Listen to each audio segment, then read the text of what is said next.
Hello বাবু। হ্যাঁ সোনা বলো। ভ্যানচোদ কি করতেছো? কিন্তু তোমার জন্য অপেক্ষা করতেছিলাম, তুমি কোথায় ছিলে তখন? আরে আমি ঘুমায় গেছিলাম তো, আমার চোখ লাগা গেছিল, এখন উঠে দেখতে রাত হয়ে গেছে।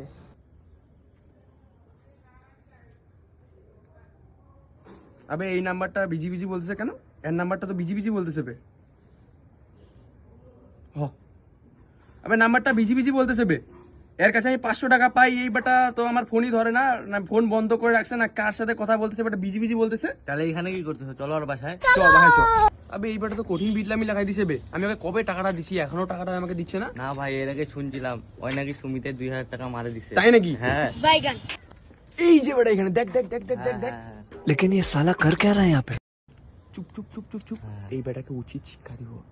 চুপ করে থাক, দেখ না আমি আর কি করতেছি। আচ্ছা হ্যাঁ ওইটাই, হ্যাঁ কি করবা আর বলো। না না হ্যাঁ বলো। হ তোরা আমাকে এইভাবে ভয় দেখাইলি কেন? আর রাখো তো, তোমাকে আমি পরে কল দিচ্ছি। আবে তোর কাছে যে আমি 500 টাকা পাই, তুই তো এখানে তোর গার্লফ্রেন্ডের সাথে কথা বলতিস বে, তোর তো কোনো ঘুষে নাই বে।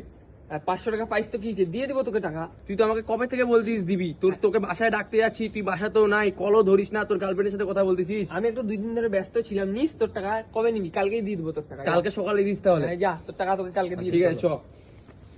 না বাসার সামনে আসে এইভাবে বলে গেল, এদেরকে তো আমি পরে দেখতি 500 টাকার জন্য এরকম।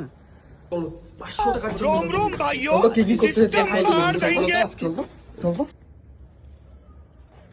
ওই বেটা রাস্তাছে, ওই বেটা রাস্তাছে। আজকে দেখি খুব ইয়া করছো, কোথায় আছে এই বেটা?